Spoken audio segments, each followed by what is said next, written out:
Apa yang kalian ingat di tahun 2017? Ada nggak kasus atau kejadian yang membuat kalian tuh bener-bener kayak inget banget itu booming di tahun 2017?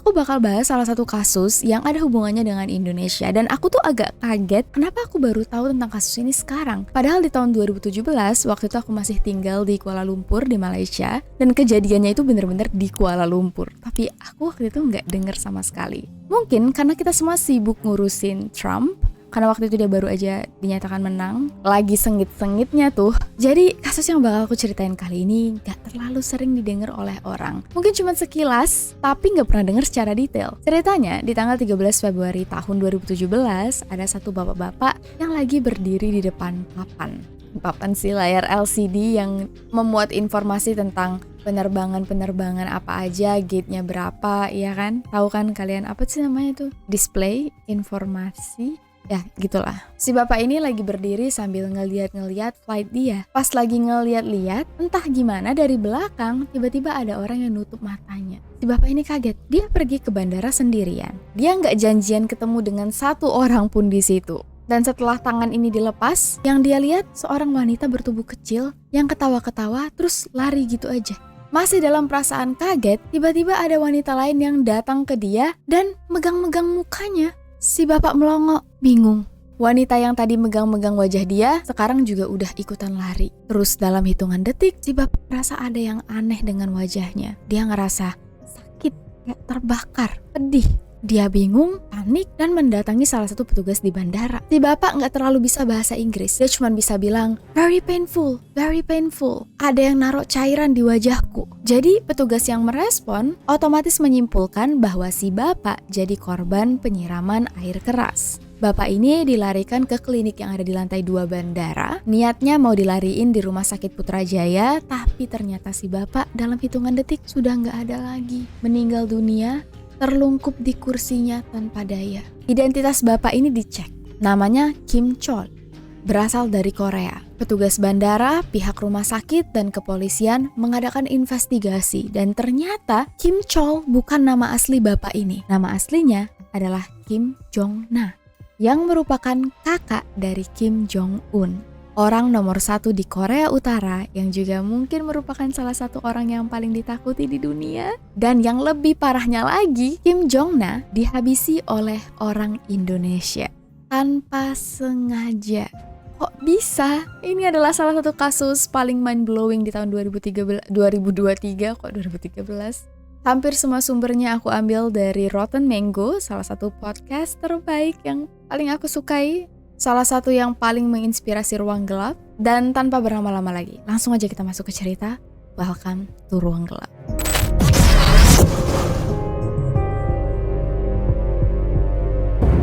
Siti Aisyah adalah remaja yang tinggal di Serang, Banten. Berasal dari keluarga yang sangat religius. Hampir setiap hari, bapaknya selalu pergi ke masjid untuk sholat 5 waktu. Keluarganya jualan di pasar. Meskipun berasal dari daerah kecil, Siti punya mimpi yang amat besar. Dan dia tahu, kalau dia nggak berusaha untuk melakukan sesuatu yang berbeda, dia nggak akan bisa keluar dari kota kecilnya ini. Dia pengen mengeksplor dunia. Dia pengen punya pengalaman yang lebih. Makanya di usianya yang baru 14-15 tahun, memberanikan diri untuk pergi ke Jakarta. Karena kebetulan kenalannya ada yang nawarin pekerjaan jadi buruh di pabrik konveksi yang ada di Jakarta. Setelah minta izin dengan kedua orang tuanya, Siti pergi mencoba peruntungan hidup. Menurut orang sekitar yang kerja di pabrik, Siti orang yang gak aneh-aneh, gak banyak ngomong. Setelah setahun kerja di pabrik, tiba-tiba muncul kabar kalau Siti pacaran dengan anak pemilik konveksi. Dan rumor ini ternyata beneran, karena Siti kemudian menikah dengan anak pemilik konveksi. Sayangnya, waktu Siti berusia 18 tahun, pabrik ini bangkrut. Kondisi ekonomi keluarga suaminya juga mulai sulit. Entah gimana, suaminya ngajak Siti dan anak mereka punya satu anak, untuk pindah ke Malaysia. Di Malaysia, suaminya kerja sebagai pramusaji. Dengan pendapatan yang gak cukup untuk memenuhi kebutuhan rumah tangga mereka. Mereka punya satu anak yang harus dibeliin susu, popok, tahu kan? Kebutuhan dan perintilan anak tuh banyak banget dan harganya mahal. Jadi Siti berusaha untuk membantu. Dia nyari kerjaan, tapi ternyata nyari kerjaan itu susah banget. Apalagi di negara orang. Karena background pendidikan, Siti juga nggak punya banyak opportunity untuk ngelamar di posisi-posisi yang oke. Dan mungkin karena keterpaksaan, rasa putus asa, Siti memutuskan untuk bekerja di dunia malam. Siti nggak melakukan ini atas kemauannya. Maksudnya kalau dia bisa kerja yang lain, dia pasti mau kerja yang lain. Kondisi finansial keluarganya yang sulit, belum lagi Siti bekerja sebagai wanita malam, membuat hubungan pernikahannya mulai hancur. Suatu hari, waktu Siti pulang ke rumah, suaminya udah nunggu, duduk sambil memberikan dokumen perceraian. Setelah cerai, Siti balik ke Banten. Dan mungkin karena udah biasa tinggal di kota besar kali ya, dia ngerasa nggak nyaman, nggak betah, dan sadar kalau anaknya lebih baik diasuh oleh mantan suaminya di Malaysia biar dapat pendidikan dan juga kesempatan yang jauh lebih besar. Anak mereka dikirim balik ke Malaysia dan Siti mulai berusaha untuk mencari pekerjaan di kota besar lagi. So, Siti pindah ke Batam. Nah, sayangnya Siti masih melanjutkan pekerjaannya sebagai wanita pekerja malam. Soalnya dari dulu dia kan udah sering ngirimin uang ke orang tuanya. Jadi dia ngerasa dia masih harus tetap lanjut ngirim uang buat orang tuanya dan juga ngirim tambahan untuk anaknya, dan itu satu-satunya pekerjaan yang bisa dia lakuin. Kalau dari beberapa sumber berita, dikatakan Siti seringkali bekerja di Malaysia. Mungkin karena kita emang gak butuh visa, kadang-kadang Siti kerja di Malaysia, kadang dia balik lagi ke Batam. Tergantung kliennya ada di mana. Ini salah satu sisi gelap dari kehidupan orang Indonesia di Batam. Ada banyak banget yang bekerja secara ilegal ke Malaysia dan ke Singapura di industri dunia malam, dan Siti adalah salah satunya.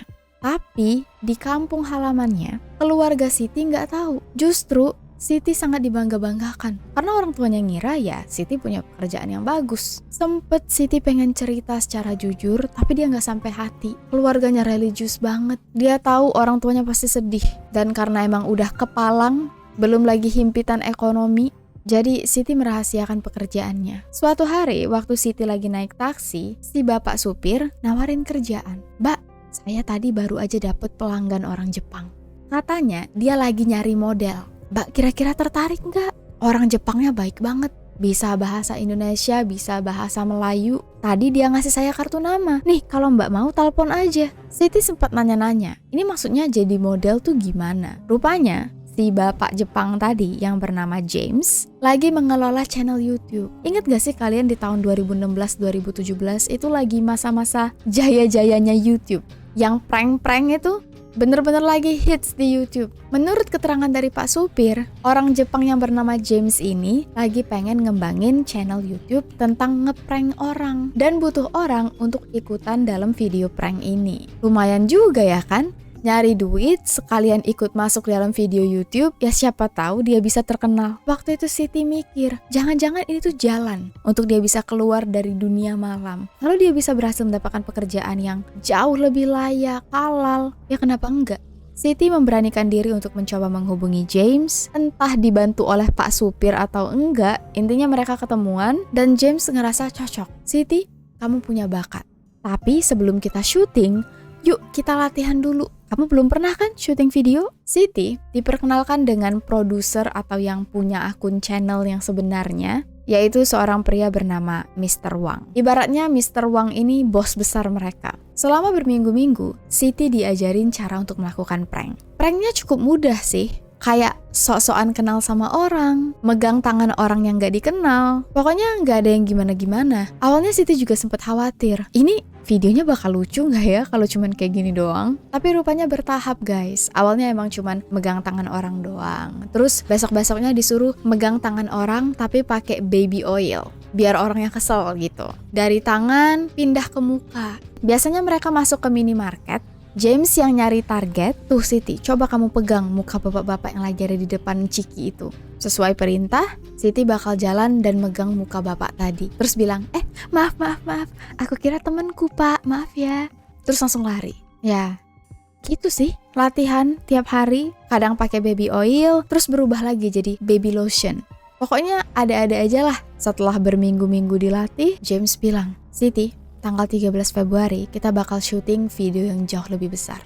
kita syuting di bandara di Malaysia. Siti nggak kepikiran apa-apa. Dia seneng setiap kali setelah syuting dia dapat uang ratusan dolar Amerika. Kerjaannya mudah, dia bisa terkenal, win-win-win-win. Di bagian negara lain, tepatnya di Hanoi, Vietnam, ada satu wanita yang juga sama beruntungnya dengan Siti. Wanita bernama Doan yang berusia 20 tahunan waktu itu. Secara background, hidup Doan jauh lebih baik daripada Siti. Dia lulusan S1, entah dari farmasi atau apoteker, sama aja. Salah maksudnya entah dari farmasi atau akuntansi. Tapi sayangnya setelah lulus, Doan juga masih kesulitan mencari kerja. Ini yang membuat Doan mencoba merintis karirnya di bidang entertainment. Mulai dari jadi model freelancer, ikut Vietnam Idol, kayak Indonesian Idol, nyoba-nyoba buat jadi selebgram juga. Lalu suatu hari ada orang yang nawarin, mau nggak jadi model YouTube? Doan diperkenalkan dengan seorang pria bernama kita panggil aja Mr. Y. Mr. Y yang menjelaskan sebenarnya apa sih yang harus dilakukan Doan kalau dia sukses diterima sebagai model di YouTube-nya. Sama seperti James dan Mr. Wang, Mr. Y mengelola channel YouTube. Isi kontennya ngeprank orang. Tapi tugas Doan agak sedikit lebih ekstrim. Kalau Siti cuman disuruh untuk megang-megang, Doan disuruh untuk nyium orang secara random di tempat publik. Awalnya Doan malu, tapi dia ngelihat ada kesempatan besar untuk bisa jadi terkenal. Siapa tahu video mereka viral. Belum lagi, Mr. Y ini kelihatan banget kayak bukan orang sembarangan. Kalau dia berani bayar Doan dengan harga yang sangat mahal, udah pasti ini channel bakal sukses, ya kan? Belum lagi, hubungan antara Mr. Y dan Doan agak sedikit lebih personal. Mereka chatan tiap hari, ngucapin good night, good morning. Terus syutingnya kan tiap hari. Mereka ketemuan di banyak tempat, mulai dari kafe, restoran, taman. Mereka jadi akrab dan kayak orang pacaran. Doan ngerasa bahagia banget, dapat bayaran mahal, bisa nampil di YouTube, terus dapat pacar orang kaya. Emang sih awalnya dia malu untuk tiba-tiba nyium orang yang gak dia kenal di tempat umum, dan kadang-kadang dia juga ngerasa takut. Ya siapa tahu orangnya marah ya kan? Tapi Mr. Y berusaha untuk meyakinkan. Mereka tuh milih target udah diselidikin dulu, udah dilihat gerak-geriknya, kira-kira bakal marah atau enggak. Pokoknya Doan tenang aja deh. Doan juga disuruh untuk pakai baby oil. Jadi waktu dia nyium orang gak dikenal, itu tangannya harus nempel ke wajah target. Dan setelah berminggu-minggu mencoba latihan kesana kesini buat video, Mr. Y bilang, kerja kamu bagus banget. Kayaknya kamu sudah siap untuk jadi artis internasional. Ayo kita buat paspor. Minggu depan kita syuting di Malaysia. Bayangin perasaan kalian kalau kalian diterbangkan ke negara lain untuk bikin video. Siapa sih yang gak seneng? Doan ngerasa ini ya bisa dibilang dia udah go international sih. Mereka sempat juga pergi ke Kamboja untuk syuting di sana. Terus sekarang ke Malaysia. Keren banget kan ya? Doan dan Siti sama-sama gak tahu bahwa mereka akan dijadikan kambing hitam. Begitu sampai di Bandar Udara Internasional Kuala Lumpur, Siti dan Doan sama-sama di-brief oleh tim mereka masing-masing, tapi mereka sama-sama nggak tahu satu sama lain. Doan nggak tahu bahwa ada Siti, Siti juga nggak tahu kalau nanti ada Doan. Siti disuruh untuk menutup mata bapak-bapak yang sudah dijadikan target pakai baby oil. Tapi kali ini baby oilnya agak beda, agak sedikit panas kalau kena kulit. Jadi, James bilang kalau kamu sudah selesai nutup mata bapak itu, langsung cepet-cepet ke kamar mandi ya, cuci tangan kamu. Doan juga dibilangin oleh Mr. Y, ini baby oilnya agak sedikit sensitif di kulit muka, jadi kamu jangan pegang wajah kamu ya. Setelah kamu pegang wajah bapak yang dijadikan target, langsung cepet-cepet cuci tangan. Dalam hitungan ketiga, kita action ya. Oke. 1, 2, 3, action. Yang pertama kali beraksi adalah Siti. Dia jalan menuju bapak yang ditunjuk oleh James, yang lagi ngeliatin layar sambil bawa tas. Dari belakang, seperti yang sudah dilatih, Siti nutup mata bapak ini. Dalam hitungan detik aja, sedetik mungkin. Langsung dia lepas, dan rupanya Doan muncul, ikut megang wajah bapak ini. Siti kaget, bingung. Dia sama sekali nggak tahu kalau bakal ada orang lain yang ikut berpartisipasi dalam video ini. Proses ini cuma memakan waktu 3 detik. Siti dan Doan langsung lari ke kamar mandi untuk cuci tangan sesuai instruksi. Begitu selesai, mereka keluar dan bingung. Siti nyari James gak ketemu. Doan nyari Mr. Y gak ketemu juga. Tapi mereka berdua ini gak ngobrol, soalnya sama-sama gak bisa bahasa Inggris. Doan kan orang Vietnam, Siti orang Indonesia, gak nyambung lah ya. Mereka nyari manajer masing-masing dan gak ketemu. Jadi ya udah, mereka pulang. Sempet bingung sih, kok tiba-tiba ditinggal begitu aja? Apa mungkin manajernya tiba-tiba ada urusan, atau diusir oleh security, atau mungkin marah karena mereka nggak bener ngelakuin pranknya tadi? Siti agak kepikiran, tapi ya udahlah, dia langsung pulang ke Batam. Sedangkan Doan ngerasa ini tuh bukan hal yang aneh. Soalnya pernah juga kejadian sebelumnya. Paling nanti Mr. Y bakal ngehubungin dia. Mereka sama sekali nggak tahu bahwa bapak-bapak yang mereka pegang mukanya itu Kim Jong-na, yang dalam hitungan detik meninggal dunia.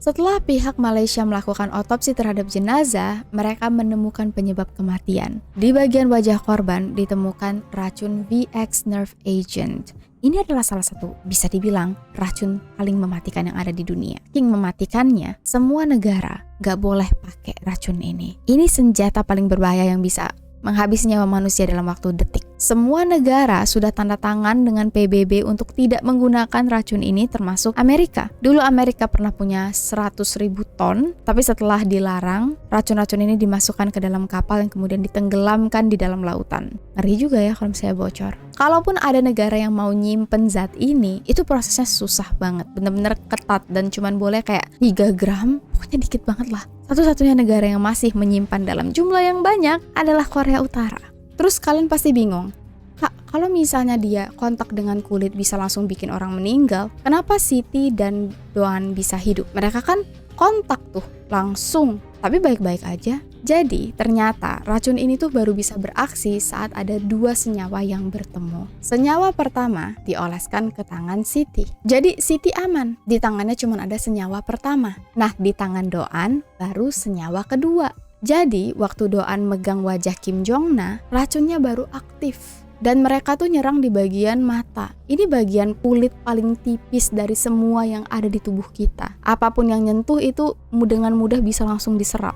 Makanya racunnya bekerja dengan sangat cepat. Bahkan mungkin masuk ke dalam mata kali ya. Nah, tetap aja. Tapi kan di tangan Doan itu berarti senyawanya udah kecampur dong. Iya benar. Doan beruntung. Dia langsung cepet-cepet cuci tangan. Dia mengaku sempat muntah-muntah, sempat ngerasa pusing, mual, gak enak badan, tapi masih selamat. Dan sama sekali dia gak kepikiran kalau senyawa itu seberacun itu.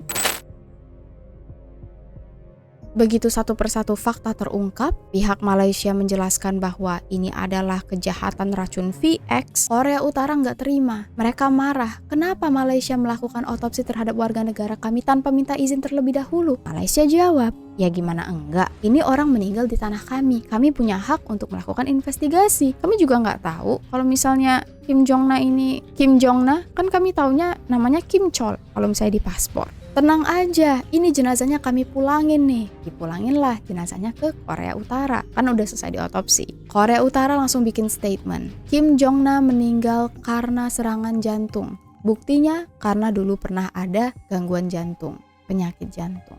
Ini yang menyebabkan Malaysia dan Korea Utara cekcok. Malaysia nggak terima. Mereka suruh semua orang di kedutaan besar Korea Utara yang ada di Malaysia untuk pulang keluar dari Malaysia dalam waktu 48 jam. Korea Utara marah. Seluruh warga Malaysia yang ada di Korea Utara gak boleh pulang. Waktu itu ada 9 orang. Malaysia bales. Oke, semua warga negara Korea Utara yang ada di Malaysia gak boleh pulang juga. Waktu itu ada 300 orang Korea Utara di Malaysia. Sempet panas nih, tapi setelahnya baikan. Gak lama kok. Korea Utara mempersilahkan warga Malaysia pulang dan Malaysia mempersilahkan orang Korea Utara untuk pulang. Jadi, waktu identitas asli Kim Chol yang meninggal dunia dalam keadaan yang luar biasa aneh ini ternyata adalah Kim Jong-na, kakak dari Kim Jong-un. Kalian bayangin betapa bingungnya Malaysia waktu itu. Ngeri banget. Mereka harus ngomong apa nih? Gimana cara ngasih tahu Kim Jong-un? Pasti itu reaksi kita, ya kan? Tapi agen-agen intelijen, terutama FBI, CIA, begitu mereka dapat informasi tentang kematian Kim Jong-na, mereka langsung yakin bahwa orang di balik kasus ini adalah Kim Jong Un sendiri, aku gak pernah mengikutin banget tentang kehidupan orang-orang di Korea Utara. Aku juga cuma tahu Kim Jong Un itu ya karena senjata nuklir. Jadi informasi tentang keluarga mereka yang baru aja aku baca di internet benar-benar sesuatu yang menarik dalam kata kutip serem, kayak film Succession, Game of Thrones. Dan ini menurut yang dilaporkan oleh media ya. Kita tahu sendiri kan Korea Utara menutup diri. Jadi informasi yang akan aku sampaikan ini adalah menurut yang dilaporkan oleh media. Terserah kalian mau percaya atau enggak, tapi ini informasi yang aku dapat. Kim Jong Un dan kakaknya Kim Jong Na punya hubungan persaudaraan yang amat sangat buruk. Sejak tahun 2012, Kim Jong Un sudah berusaha untuk menghabisi Kim Jong Na. Tapi nggak tahu kenapa, nggak jadi. Ceritanya nih, waktu mereka masih kecil, sebelum Kim Jong Un jadi pemimpin Korea Utara. Yang memimpin Korea Utara adalah ayah mereka, Kim Jong Il. Yang waktu itu sudah mikir, kira-kira siapa ya yang bakal mewarisi tahta sebagai raja atau pemimpin. Kim Jong Il punya 4 anak. Anak pertamanya Kim Jong Na, anak keduanya gak usah kita sebutin. Di sini aku sebut anak kedua aja. Yang ketiga Kim Jong Un, dan yang keempat anak wanita. Yang sebenarnya anak wanita, anak perempuan. Dan yang terakhir anak perempuan yang sebenarnya amat sangat pintar. Bahkan katanya nih, meskipun sekarang Kim Jong Un yang jadi presiden, yang jadi pemimpin, maksudnya orang di balik kebijakan-kebijakan dan sistem negara itu anak yang keempat, yang cewek, yang sebenarnya pinter banget, bahkan dibanggakan oleh Kim Jong Il, tapi nggak bisa diangkat jadi pemimpin karena dia perempuan. Jadi yang bakal mewarisi, yang bakal naik tahta kemungkinan cuman anak-anak cowok. Dan karena Kim Jong Na anak pertama, harusnya dia kan yang jadi pilihan pertama. Awalnya emang kayak gitu.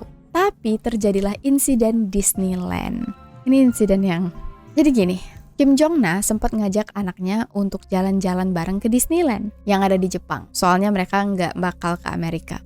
Terlalu ribet. Niatnya Kim Jong Na mau bonding sama anaknya, berdua aja. Keluarga ini kalau misalnya jalan-jalan ke luar negeri selalu pakai paspor palsu. Biasanya aman-aman aja, tapi nggak tahu kenapa waktu mau masuk ke Disneyland mereka dicegat, paspornya ketahuan palsu. Berita ini kemudian tersebar ke seluruh Korea Utara. Kalian tahu kan gimana provokatifnya Amerika dengan Korea Utara? Mereka ini udah musuhan banget. Jadi waktu warga Korea Utara tahu kalau Kim Jong Na pergi ke Disneyland, yang kita ketahui merupakan perusahaan dari Amerika, ini tuh sesuatu yang memalukan. Katanya musuhan kok malah main ke situ. Insiden ini membuat Kim Jong Il amat sangat malu. Emang dari dulu udah ada kabar bahwa Kim Jong Na nih orangnya agak-agak liberal, lebih terbuka dengan budaya barat. Terus sekarang ketahuan lagi datang ke Disneyland pakai paspor palsu. Banyak yang percaya gara-gara insiden ini Kim Jong Il gak memilih Kim Jong Na. Secara logika masih ada satu orang lagi dong, anak keduanya. Kenapa bukan anak keduanya yang dipilih?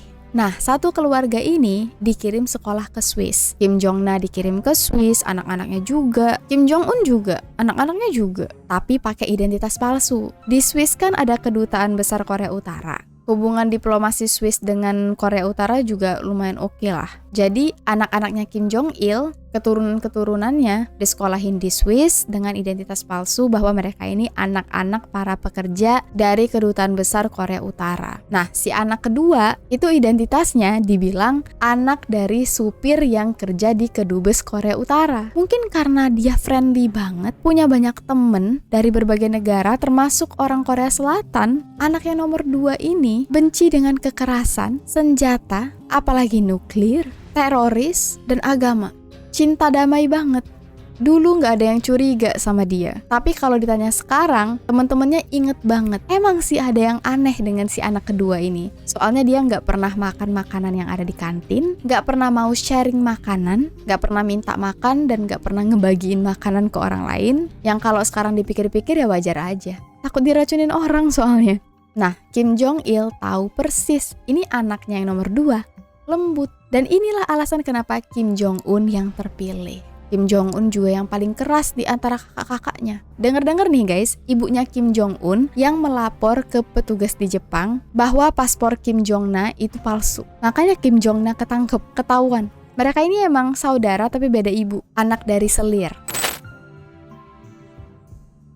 Begitu Kim Jong Il meninggal, Yang naik tahta itu Kim Jong Un karena dia yang ditunjuk. Tapi saudara-saudara lain yang masih punya keturunan darah dari keluarga inti sebenarnya bisa challenge kalau mereka pengen merebut kekuasaan. Nah, musuh utama Kim Jong Un yang mungkin mau men-challenge adalah pamannya sendiri yang merupakan saudara dari bapaknya. Ini si paman dulunya orang kepercayaan bapaknya, orang yang sudah dikenal oleh warga Korea Utara. Sempat ada rumor tuh, katanya pamannya ini merencanakan kudeta. Kim Jong Un langsung ngambil langkah. Dia panggil 2 orang kepercayaan pamannya. Dia eksekusi di depan semua orang, ditembak pakai peluru khusus. Peluru yang biasanya ditembak untuk ngancurin tangki, pokoknya barang-barang berat, itu dipakai untuk nembak 2 orang ini secara non-stop selama 3 jam.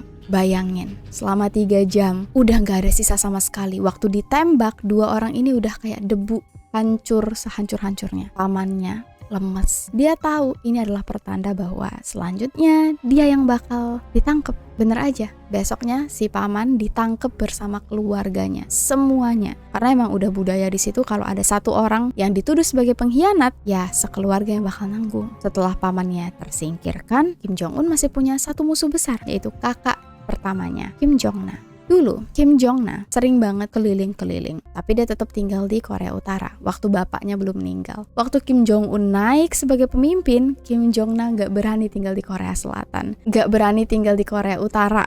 Kenapa sih? Salah sebut. Dia pindah ke China. Banyak yang percaya alasannya ya simple, karena Korea Utara segan dengan China. Mereka gak berani berbuat apa-apa, gak berani ngapa-ngapain Kim Jong Na lah.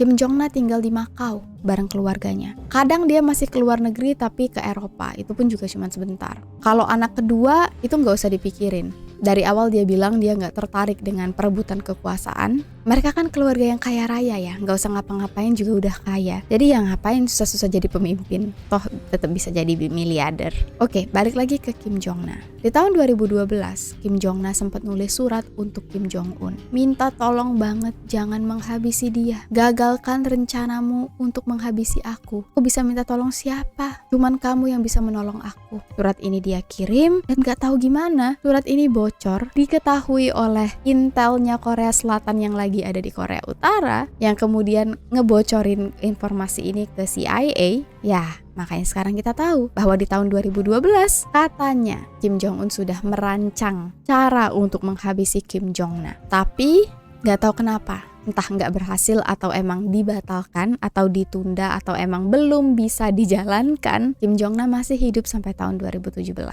Jadi, waktu pihak Malaysia menyatakan dari hasil otopsi Kim Jong Na meninggal akibat racun VX, semua orang sudah menyimpulkan siapa kira-kira pelakunya. Nah, berhubung kejadian ini, TKP-nya adalah Bandar Udara Internasional. Tentu aja ada banyak CCTV. Kejadian ini terekam CCTV. Seluruhnya apa yang dilakukan oleh Siti dan Do-an terekam. Jadi satu-satunya yang bisa dilakukan oleh pemerintah Malaysia, mereka nggak mungkin dong nuduh si itu, ya kan? Jadi mereka tetap harus melakukan investigasi terhadap 2 wanita yang terekam di dalam CCTV, Siti dan Do-an. Siapa mereka ini? Pasti mereka mata-mata Korea Utara yang ditugaskan untuk menjalankan rencana. Udah siap-siap tuh mau dilakukan pencarian besar-besaran. Tapi ternyata polisi Malaysia nggak perlu susah payah. 2 hari setelah kejadian, Do-an dengan sukarela datang ke bandara. Do-an datang bukan untuk menyerahkan diri, tapi dia datang ke bandara karena dapat pesan dari Mr. Ye bahwa mereka akan syuting video prank lagi di tempat yang sama. Tanpa rasa curiga sama sekali datanglah si Do-an ini. Begitu datang, dia langsung ditangkap polisi. Ini wanita yang persis ada di dalam CCTV. Kamu ditangkap. Do-an bingung.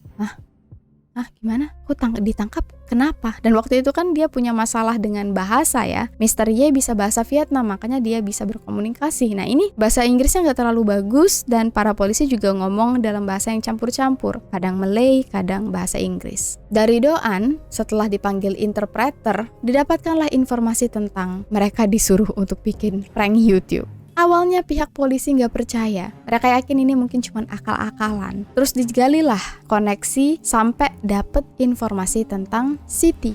Nggak jelas informasinya apa, kayaknya Do-an ngasih tahu Siti berasal dari Indonesia. Kepolisian Malaysia melakukan kerjasama dengan kepolisian Indonesia dan ketemu. Tempat tinggal Siti didobrak oleh polisi, dia langsung ditangkap. Siti bingung banget. Dia dibawa ke kantor polisi dan ditanya-tanyai, "Di mana kamu tanggal 13 Februari?" 13 Februari? "Ya kenapa?" "Saya di bandara, kerja." Siti ceritain semuanya, terus di tengah cerita dia sadar, jangan-jangan aku jadi korban prank ya? Gimana sih kameranya? Siti ketawa-ketawa. Dia bener-bener gak nyangka kalau itu tuh asli, kalau dia bener-bener diinterogasi, karena dia gak tahu dia habis ngapain. "Salah aku apa Pak Polisi? Ini pasti prank kan?" "Enggak, kamu di bandara, ngapain? Pria yang kamu lumuri cairan itu meninggal dunia." Siti masih ketawa-ketawa. Gak mungkin pria yang dia lumuri baby oil meninggal dunia. Dia makin yakin lah, ini pasti prank kan Pak Polisi, hahaha. Dan nih gimana sih? Lalu Siti diterbangkan ke Malaysia. Waktu dia ngelihat Doan dan dia ngelihat seberapa seriusnya para polisi sampai dia diterbangkan ke Malaysia, Siti nggak percaya ini tuh beneran nyata. Meskipun mereka tahu bahwa si bapak meninggal, mereka sama sekali nggak tahu identitas Kim Chol yang sebenarnya. Siti dan Doan ditahan di penjara yang sama selama menjalani proses pengadilan. Proses pengadilan memakan waktu selama 2 tahun. Jadi selama 2 tahun Siti dan Doan bareng. Mereka nggak paham bahasa satu sama lain. Yang Siti ketahui, Doan berasal dari Hanoi, Vietnam. Jadi Siti manggil Doan dengan sebutan Noi. Hanoi, Noi. Selama 2 tahun mereka tuh udah kayak saudara. Mereka sama sekali nggak tahu harus cerita dengan siapa kalau cerita mereka tuh benar. Banyak orang yang nggak percaya, tapi ini kenyataannya. Doan bilang kalau misalnya memang dia itu adalah pelakunya, ngapain dia balik lagi ke bandara dengan sukarela. Siti juga ngasih secara full video yang dia rekam, detail dia siap-siap, karena dia emang dokumentasiin semuanya. Waktu itu bisa dibilang Siti dan Doan hopeless. Gimana ya? Mereka emang bener-bener terbukti melakukan hal ini, tapi masalahnya kan mereka nggak tahu. Mereka kira ini cuman prank. Kalau keduanya terbukti bersalah di pengadilan, kemungkinan besar mereka dijatuhi hukuman mati. Jadi mereka berdua cuman pasrah. Untungnya pihak pemerintahan Indonesia mengirimkan wakil untuk mendampingi Siti di pengadilan untuk jadi pengacara. Negara Vietnam juga mengirimkan bantuan kepada Doan. Jadi masing-masing dari mereka didampingi dan mendapatkan pembelaan dari negara asal mereka. Dan hebat banget sih, bersyukur pemerintah Indonesia gerak cepat. Entah gimana, pemerintahan Indonesia bikin deal dengan pemerintahan negara Malaysia. Aku kurang tahu secara detailnya gimana, tapi Siti berhasil bebas. Begitu bebas, Siti langsung dipulangkan ke Indonesia. Tapi Doan gak punya nasib yang sama. Kita, Indonesia, gak peduli Korea Utara mau ngomong apa. Yang penting kita nyelamatin warga negara kita. Kalau hubungan kita dengan Korea Utara nantinya buruk, ibaratnya udah kayak gak terlalu mikirin lah. Beda dengan Vietnam. Ternyata ada banyak banget restoran Korea Utara di Vietnam yang katanya dijadikan tempat ngumpul mata-mata. Ini cuman katanya ya.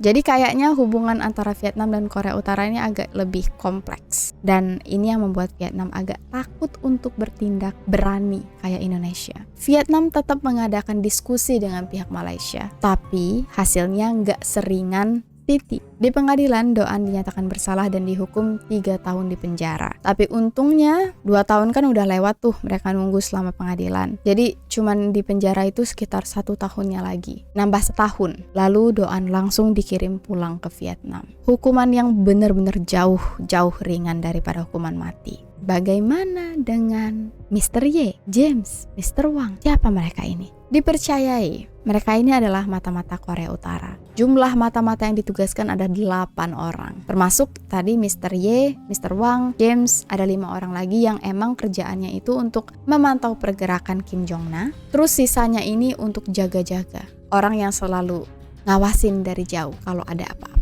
Dari 8 orang ini, 4 orang langsung pulang begitu Kim Jong-na dieksekusi, dan 4 orangnya lagi itu pulang saat jenazah Kim Jong-na dibawa ke Korea Utara. Ya, hitung-hitung sebagai pengawal lah. Mereka sama sekali nggak dijatuhi hukuman apapun karena ini masih katanya. Soalnya kan yang di sana bilangnya meninggal karena serangan jantung. Jadi ya gitu. Dan itulah kisah kita pada hari ini. Bayangin, kalian yang tadinya punya cita-cita dan harapan, wah akhirnya aku bisa terkenal. tiba-tiba dituduh sebagai mata-mata, masuk penjara. Dan setelah persidangan selesai, Siti dan Doan baru tahu siapa korban yang mereka habisi itu. Siapa yang sebenarnya meninggal. Mereka nggak percaya orang sepenting itu nggak sengaja dihabisi karena prank. Apa tanggapan kalian guys? Sebenarnya aku agak takut juga sih cerita ini, tapi siapa sih aku? Masih banyak kan musuh yang lain.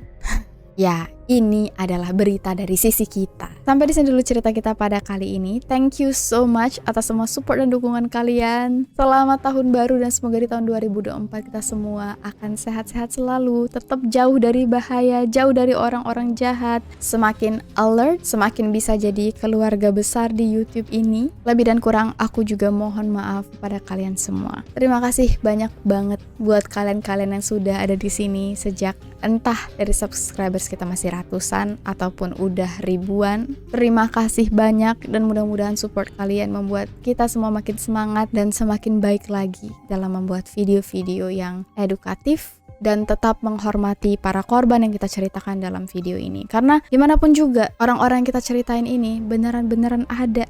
Keluarga mereka juga masih hidup. Makanya kadang-kadang untuk bawain cerita true crime kayak gini, aku berharap kita bukannya mengingatkan terhadap sesuatu yang buruk. Yang buruk-buruk itu cukup pada pelaku, tapi korban tetap korban. Sebisa mungkin kita juga nggak boleh menghakimi. Kita nggak pernah tahu gimana rasanya berada di posisi orang itu. Kita semua hidup dengan background yang berbeda, mengalami hal-hal yang berbeda, punya pengajaran dan dibesarkan dengan ajaran dan budaya yang berbeda. Cukup cerita kita jadi pelajaran yang positif untuk kita. Negatif juga sih, karena kita tahu ya, ada banyak orang aneh dan sakit jiwa di luar sana. Yang mudah-mudahan dijauhkan dari kita. I'll see you guys very very soon in the next video. Please stay safe, take care, and stay alive.